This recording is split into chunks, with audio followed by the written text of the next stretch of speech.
5절 같은 경우가 또 좀 독특하죠. 의인이 나를 칠지라도 그것을 은혜로 여기게 해달래요. 예. 그러니까 이제 하나님의 뜻이 의인이니까 하나님의 뜻을 말하지 않겠습니까? 그러니까 뭐 징계하든가 경책하든가 그것을 은혜로 여기며 책망할지라도 머리에 기름같이 여겨서 내 머리가 이를 거절하지 아니할지라 받아 수용하겠다는 거죠. 그들의 재난 중에도 내가 항상 기도하리로다. 여기서 말하는 그들은 아마 의인을 받을 것 같아요. 의인에게도 재난이 임하는데 그들을 위해서도 내가 기도하겠다. 이런 말씀도 또 기록되어져 있죠. 저는 오늘 특별히 좀 세 가지의 기도로 좀 마음에 좀 다가왔는데, 첫째는 온종일 주님의 은혜를 깊이 묵상하면서 살게 해달라라고 다윗이 기도했다는 거죠. 2절 말씀 보세요. 2절에 보면 나의 기도가 주의 앞에 분향함과 같이 되며 나의 손드는 것이 저녁 제사 같이 되게 하소서, 이렇게 기도하고 있죠. 이 말씀을 세 번역으로는 이렇게 번역했어요. 내 기도를 주님께 드리는 분향으로 받아주시고 손을 위로 들고서 드리는 기도는 저녁 제물로 받아주시옵소서. 그러니까 지금 후렴구가 뒷문장이 손드는 것이 저녁 제사같이 되게 하소서, 이렇게 말씀하고 있잖아요. 이걸로 미루어 보았을 때 그러면 앞에 나오는 것은 언제적에 드렸던 기도일까요? 아침, 그렇죠? 아침이죠, 아침. 그러니까 앞절에 나오는 나의 기도가 주의 앞에 분향함과 같이 되게 하소서라고 하는 이 행위는, 이 일은 이것도 역시 기도인데 이것은 아침에 하나님께 드렸던 그런 분향의 제단처럼 보이는 거예요. 아침에 드렸던 기도고, 그러니까 다윗은 지금 아침부터 저녁까지 이렇게 살고 싶다는 거 아닙니까? 아침부터 저녁까지 하나님 앞에 손을 들어 기도한 것과 같은 그 기도하는 마음과 중심으로 하루 종일 하나님의 곁에서 살고 싶다라는 거예요.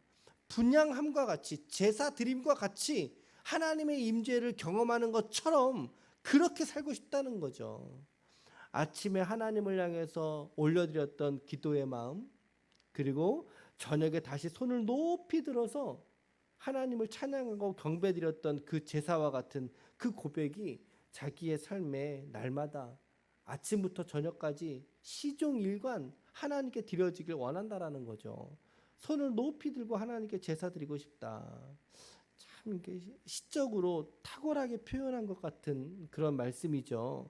나의 기도가 주의 앞에 분향함과 된 것 같이 되며 나의 손 드는 것이 저녁 제사 같이 되게 하소서. 참 시적이죠.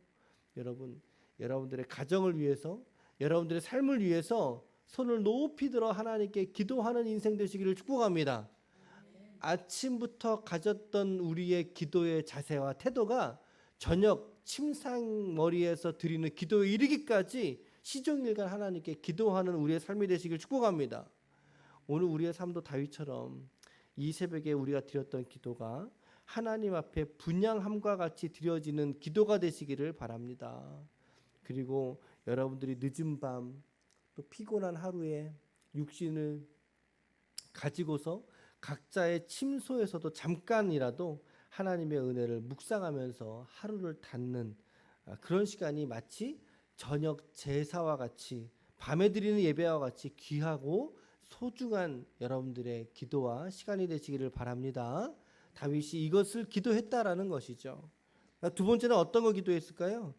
자신의 마음이 악한 일에 기울어지지 않도록 기도했습니다. 악한 일에 내가 기울어지지 않게 하소서. 3절과 4절 같이 읽어볼게요. 시작. 여호와여 내 입에 파수꾼을 세우시고 내 입술의 문을 지키소서.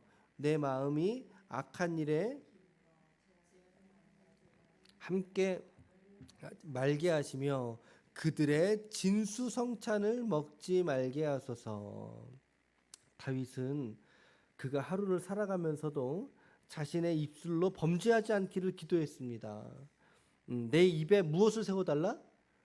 내 입에 파수꾼을 세워달라. 그러면서 내 입술의 문을 지켜달라. 왜 입술을 문이라 그랬을까요? 왜 입술을 문이라 그랬을까요? 모든 축복과 저주가 드나드는 곳이 어디라는 거예요. 그렇죠? 입술이라는 말에 있다라는 거죠. 말에. 헛된 말을 내지 말고 허탄한 곳에 내 마음이 기울어지지 않도록 오늘도 하루 종일 나를 하나님 이렇게 좀 사로잡아 주십시오 라고 하나님께 기도하더라는 거죠. 자신의 입술을 이렇게 메어달라, 믿음으로 붙들어달라. 왜 입술이 중요하겠어요? 바로 사람은 그 말과 입술, 혀의 권능에 매이기 때문입니다. 예, 혀의 권능에 매이기 때문인 거죠. 사람이 우리가 같은 말이라도 믿음을 써서 드러낸 말과 세상적인 말을 내는 것하고는 전혀 다르지 않겠습니까? 믿음의 말을 간단하게 예를 들게요. 간단하게 예를 들어서 어떤 일이 진행하다가 잘 안 됐어요. 그러면 세상 사람들은 뭐라고 말했어요? 뭐라고 말하겠어요? 아, 이거 안 되는 일이네. 그래, 안 되네. 라고 말할 수도 있어요. 말할 수도 있어요. 하지만 우리가 어떤 믿는 사람들이니까 우리가 어떻게 말해야 될까요? 이거 내가 해서 안 되니까 주님이 해주실 거야 라고 하는 거죠. 내가 해서 안 되니까 이제 하나님이 해주시겠지? 라고 어떠한 일이든 우리의 삶의 순간순간이든 우리의 주권에서 하나님에게 이 일에 대한 주권을 넘겨드릴 수 있지 않겠습니까? 이런 종류의 말들, 내 힘으로 살아보니까 안 되더라는 거죠. 그래서 그것들을 하나님께 이양할 수 있는, 주권을 옮겨드릴 수 있는 이 신앙을 우리의 입술의 고백으로 증거로 드러내게 될 때 하나님께서 우리의 인생 가운데 또 주장하시고 주권하여 주실 줄로 믿습니다. 단순한 예를 든 것이지만 우리가 똑같이 인생에서 경험한 우리 각자의 일이라 할지라도 그의 입술과 말의 권능에 우리 사람들은 매이게 되어 있다라는 거죠. 한번 우리의 언어 습관과 생각은, 우리의 언어 생활은 어떤지 한번 좀 돌이켜 보세요. 특별히 우리의 자녀들을 향해서 우리가 어떤 말을 내는지, 아니면 내 자신에 관해서 우리는 어떤 말을 내 스스로에게 던지고 있는지 말이죠.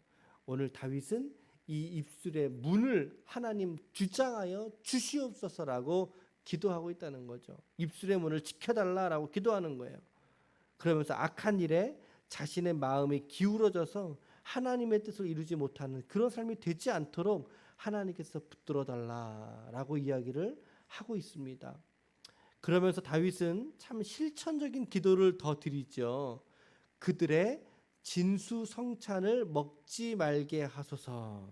예, 악인들과 어울려서 함께 먹고 그들과 같은 동류가 될까봐 이제 경각심을 갖고 살 수 있도록, 그들이 아무리 좋은 곳으로 내게 온다 할지라도 내가 그 좋은 것이 믿음이 아니면 취하지 않을 수 있도록. 그렇죠? 진수성찬 싫어하는 사람이 어디 있어요? 다 갖다 주면 먹고 싶죠. 배고픈데 누구나 다. 그런데 그것이 악인의 것이라면 내가 그것을 거절할 수 있는 그 믿음의 결단. 저 사람은 특별하다. 저 사람은 우리와 같은 방식으로 살아가지 않네 라고 하는 선택을 할 수 있도록, 이러한 믿음의 선택을 하면서 살아갈 수 있도록 하나님 붙들어 달라는 거예요.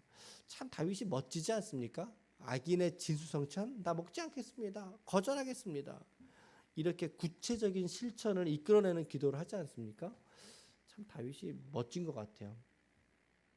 그리고 이제 세 번째 마지막으로는 내 영혼을 풍성하게 채워달라고 기도하고 있죠. 내 영혼을 풍성하게 채워달라. 8절 말씀 같이 읽을까요? 8절 시작. 주 여호와여, 내 눈이 주께 향하며 내가 주께 피하오니 내 영혼을 빈궁한 대로 버려두지 마옵소서. 여기서 빈궁하다라고 하는 표현의 이 원문의 의미는요, 발가벗겨지다 이런 뜻이에요.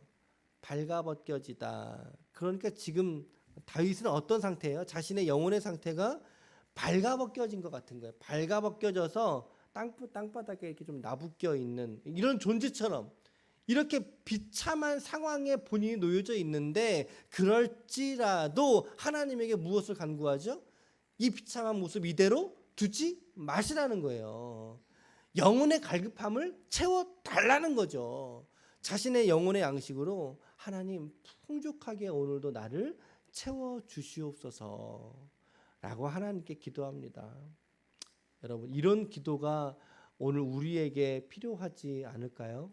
오늘 여러분들의 영혼은 어떠십니까? 하나님의 부요하신 말씀으로 날마다 풍요롭게 또 채워가고 계십니까?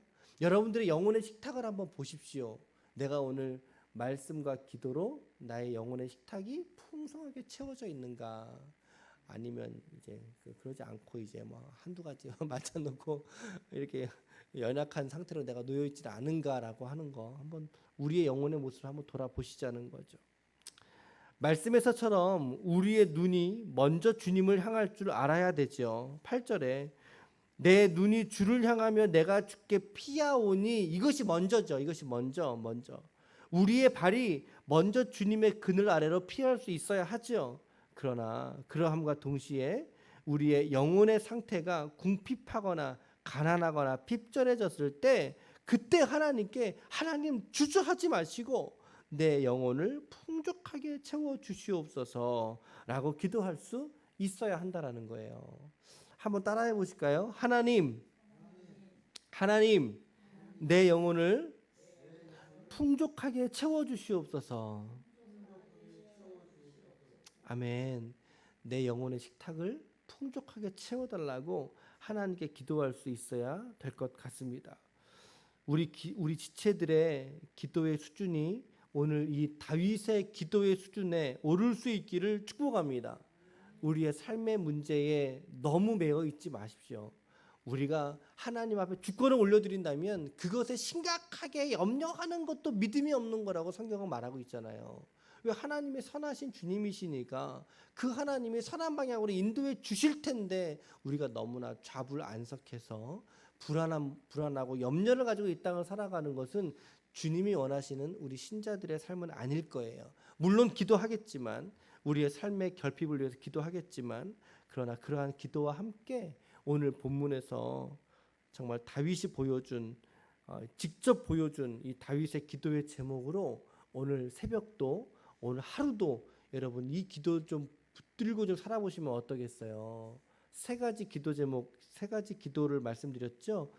온종일 하나님의 은혜를 묵상하고 그 은혜에 내가 젖어 살게 해달라고. 아침에 드렸던 기도가 아침에 분향함이 되고 밤에 손 높이 들어 주님께 기도한 것이 주님 앞에 번제가 되는 정말 이러한 삶이 되게 하소서. 얼마나 고귀합니까 이 기도가. 두 번째, 악한 길로 내 자신을 내어놓지 않도록 붙잡아 달라고 우리 기도해야죠. 하나님 오늘도 내가 선한 길 의의 길을 걷게 하여 주옵소서. 우리의 직업의 현장 삶의 현장은 다를지라도 그렇죠. 특별히 우리의 입술을 주님 지켜주시옵소서라고. 또 세 번째로는 내 영혼을 핍절하지 않도록 풍족하게 채워주시옵소서. 빈궁함대로 버려두지 마시고 그리스도의 생명으로 충만하게 채워달라고 하는 이 고결하고도 이 고귀한 이 기도하시는 새벽이 되시기를 축복합니다. 아무쪼록 오늘 새벽을 통해서 또 한 주간에 여러분 일정들도 있을 텐데 이번 한 주간 또 일정들을 위해서도 기도하시고 여러분들의 삶의 기도 제목도 하나님께 드리시고 더 나아가서 오늘 본문에 다윗의 기도에서 볼 수 있었던 이러한 기도대로 한번 기도해 보시기를 바랍니다.